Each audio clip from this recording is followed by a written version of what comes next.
It's time for another edition of Lewis at Large, 60 minutes of smart talk radio featuring guests from all walks of life in conversation with your host, Warner Lewis. So sit back and lend us your ears for the next hour. Now here with today's first guest is the host of Lewis at Large, Warner Lewis. Well, welcome everybody to another edition of Lewis at Large. Yours truly, Warner Lewis from the flight deck. And of course that means some very smart talk radios in your future. And this segment, absolutely it is. We're going to be talking to Peg Streep. She has co-authored an interesting new work called Quitting, Why We Fear It and Why We Shouldn't in Life, Love, and Work. Peg is an author and co-author of 11 books and a blogger at psychologytoday.com, amongst many other things. Very happy to have her. Peg, how are you, my friend? Good. How are you? Well, we're good. Unbeknownst to our audience, this is a redo. Technical failure last time, but that's why, frankly, this show isn't live. But anyway, mastering the art of quitting. Interesting because for so long, by so many, from so many different fronts, we're told never give up, never give up, never give up. You and co-author Bernstein feel that there are times to, whether it's necessarily giving up, certainly quitting and moving in a different direction, correct? Absolutely. In fact, the idea for the book came out of my observation of friends and acquaintances who had actually left situations, jobs, career, relationships. But I realized, listening to them, that even though they appeared to have left, they hadn't really moved on. And I think most people will recognize that pattern. Someone who gets out of a relationship or goes through a divorce, and all they can talk about is their ex. Or someone who's actually left a dissatisfying job and continues to talk about it. Or worse still, gets a new job interview and begins to do the one thing that no one's supposed to do, starts talking about his old boss or her old boss and old place of employment. So the point is that we oversimplify the ability to leave. In fact, human beings aren't very good at leaving. We've never been very, that seems so typical of relationships where people continue to talk about an ex. They just can't quite let go. What is it about letting go that's so difficult? Well, part of the problem is evolutionary, and that is that human beings are, in fact, hardwired to persist. So, in fact, when we bandy about those adages saying, winners never quit and quitters never win, we're actually preaching to the choir. Once upon a time, at the beginning of human history, it was in the best interest of survival to have people who would not give up. And that was particularly true when most of the challenges in life were physical. And persistence, in fact, tends to pay off when you're doing something physical, whether you're building furniture or playing golf or test-taking as well. You make small mistakes, you recalibrate, you keep going, and you figure out how to get better at it. The real problem is that persistence in and of itself doesn't necessarily help us in today's world all the time. In other words, once you're off the golf course, that voice in your head that says, keep going, keep going, keep going, and your thought processes that keep you focused, thanks to the hardwiring, on staying the course, aren't really helping, What, I'm curious, it begs the question, of course, early on is, when shouldn't we quit? I mean, and boy, that's a gigantic question, but just give us some high-level stuff. Well, that's a very hard question to answer, actually. But an easier way of thinking about it is to see the answer to that question in the when should you quit. In other words, you should quit when, in fact, the goal that you have set for yourself is unattainable. That could be the situation cannot be fixed, Or it could be, by the way, that your talents, in fact, are not suitable to the goal that you've decided to pursue. I mean, it's a stupid example, but say today, I decide that my goal is to become a ballerina. Well, first of all, I'm not coordinated enough, and second of all, I'm too old to be a ballerina. Now, that's an outside example, but persistence is a very good thing when, in fact, the goal that you've set for yourself is realistic. You are thinking about it realistically. You are brutally honest with yourself about your own talents and abilities and the degree to which you have control over success. Then you should probably hang in. But if you can't answer those other questions, the truth is you probably shouldn't. You know, we are programmed in life, love, and work, as you say. We are trained many times for a job, or we've gone to school for a career. We have dated, been involved, given of ourselves, sacrificed, etc., in love, and in so many other things, whether it's planting a garden and tilling the soil forever. So therefore, to quit seems to me to be more than just a single act of quitting. It's basically saying either A, it was in some way, shape, or form, right or wrong, a failure, or, wow, I've just throwing away this gigantic investment of time, blood, sweat, tears, etc. That's got to be tough. Well, it is. And in fact, again, back to this hard wiring of the brain to keep us going. You just mentioned a situation for which there is a very fancy term. It's called the sunk cost fallacy. And it's been used to justify wars and staying put or holding on to your clunker of a car. When we think about leaving, the brain automatically turns to thinking about investment.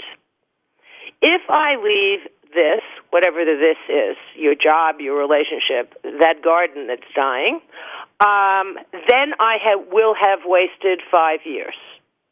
Now, the reality of it is that nothing can get you back that 5 years or the $1,500 that you've invested in the clunker.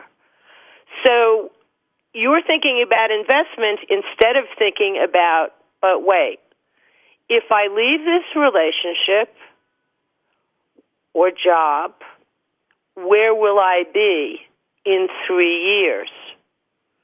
So in other words, shifting your thinking from investment thinking to possibility thinking, finding a situation that's more fruitful. And again, maybe you look at that piece of garden that in fact now has been so overgrown by trees that you don't even have a shot at growing a tomato. Maybe the thing to do is to quit and move it.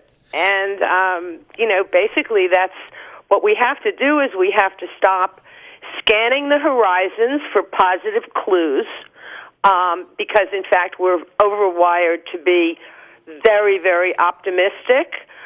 We have to stop thinking about investments, and we also have to stop being prey to what's called intermittent reinforcement. And basically, that's a situation in which, something that you really want to have happen, your spouse finally does the thing that you've been begging him or her to do, or your boss doesn't cut you off at the knees one day, and you go, there's a pattern I'm staying. See, it's all going to turn around. Well, the truth of it is that if it only happens once in a while, that's intermittent reinforcement, and that actually amps up our persistence. Of course, nothing's really changed is the problem. If you just joined us, yours truly, Warner Lewis here from Lewis at Large. And, of course, we're here at the flight deck, and we're talking to Peg Streep. She's an author of many, many books, but she's also a blogger at psychologytoday.com. We're talking about a brand-new work that she has co-authored with Alan B. Bernstein and about quitting, called Quitting, Why We Fear It and Why We Shouldn't in Life, Love, and Work.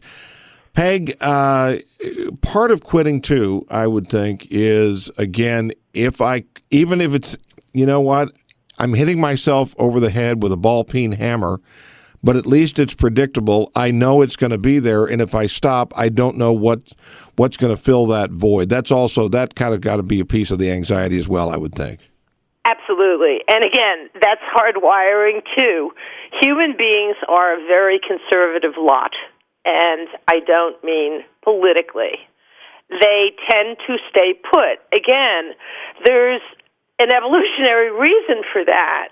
It was in the nature of survival that you wanted people to hang in, to rely on others, to build communities, to build societies. The problem is that because we're hardwired to prefer the known to the unknown, it also means that we usually stay where we shouldn't stay long past the expiration date.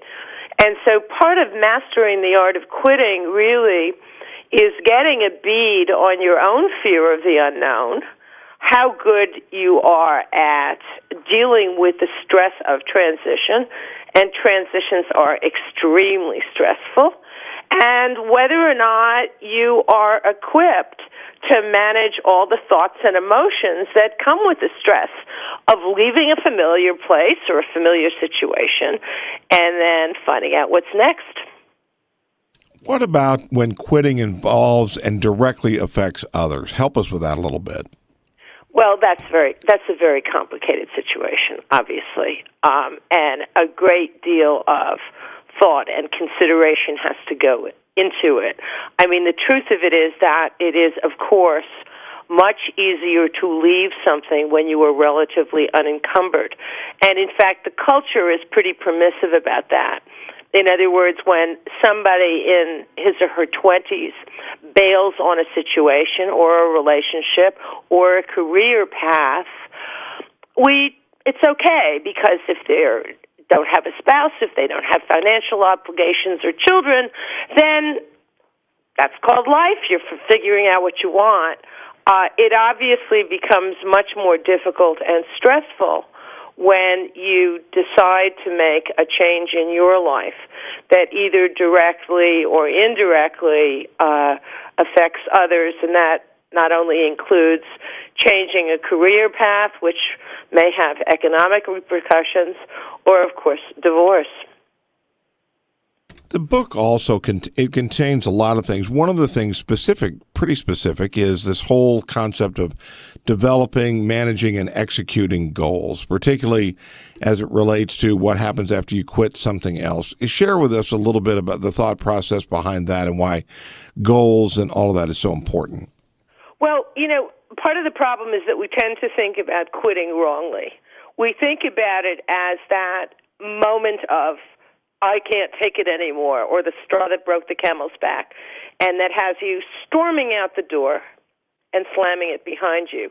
That's the worst kind of quitting, actually, because, of course, you emerge from that door with tons and tons of emotional baggage and a lot of cognitive baggage, too. You walk out the door in that way, and you will find yourself pretty much pacing the floors at 3 o'clock in the morning, second-guessing yourself. So the trick here is, in fact, to be really honest with yourself and to be as articulate as you can be, not only about why you are unhappy where you are this second. That is, why this relationship isn't working for you, why this job is no longer satisfying. And then what you have to do is you have to say, okay, if I leave this situation, how am I going to feel? So you have to start dealing with your emotions. Then what you have to do, and I actually recommend that people literally write their goals down. You need to set new goals for yourself.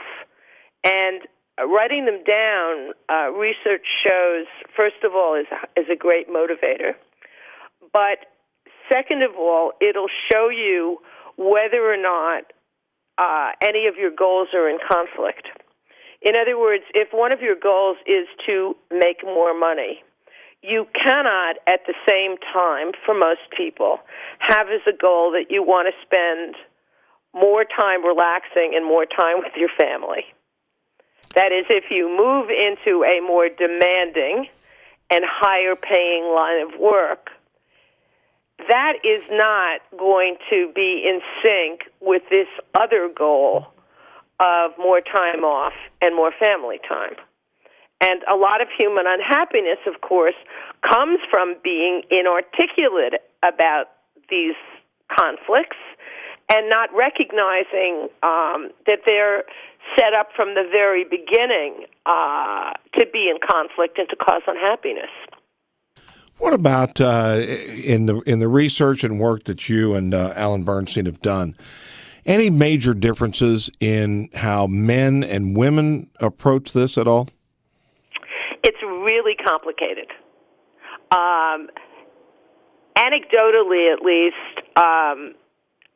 we know that women ruminate more. They second guess themselves more. We don't know exactly why that is, and whether that has to do with the physiology of women. Women also happen to be more prone to depression, or whether that's about the upbringing of women, that they are taught to analyze situations, worry about situations, be caretakers. That said, the gender differences are less marked than personality differences. That is, it's more the personality of the male or the female involved, which will determine whether he or she is skilled at quitting or actually needs help learning to let go.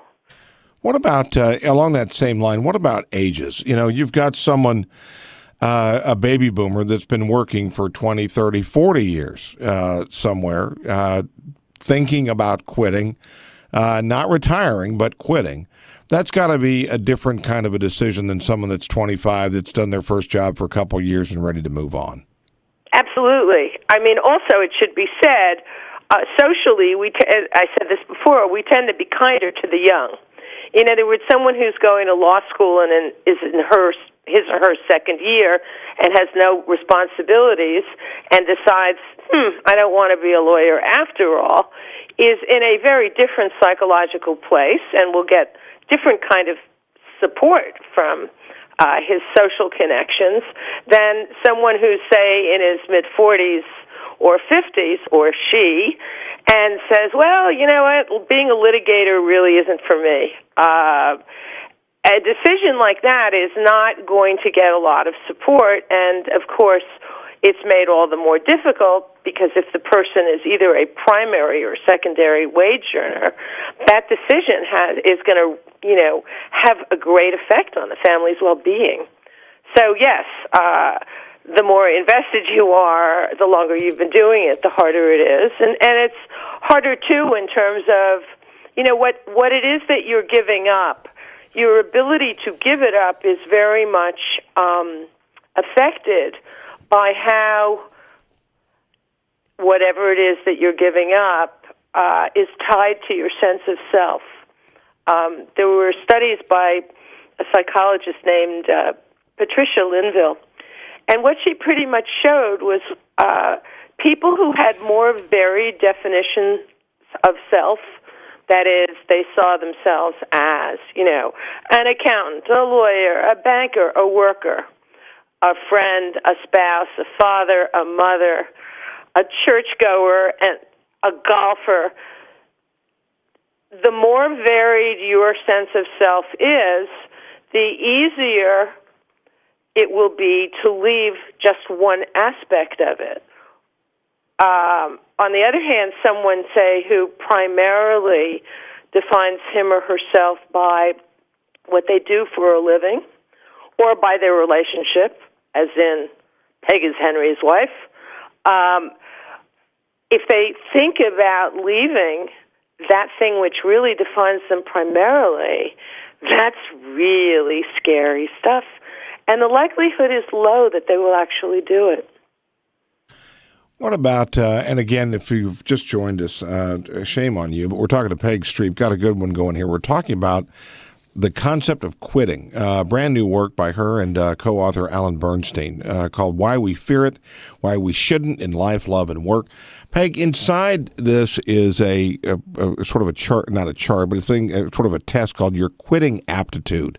Share with us a little bit about thought process behind that, how people should approach that.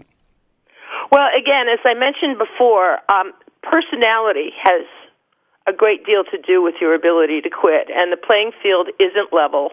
Some people actually are better at quitting than others. That is, and let's just, every time I use the word quitting, just think to yourself, being able to leave things behind and move forward. You know, that's really the synonym for quitting here. There are all these different theories of personality that have been put forth by many psychologists, but one of them distinguishes between people who are motivated by approach goals and people who are motivated by avoidance goals. Now, the approach person looks at a mountain and says, wow, I'm going to climb it. He or she knows that mountain's going to be tough to climb, but he or she trusts in his or her ability. That person is also prepared for the fact that there will be setbacks and perhaps failures. Mistakes will be made. So you have someone who looks at life as a series of challenges and possibly setbacks. Not a slam dunk, but the person's okay with that because they trust in their own ability to assess and to deal.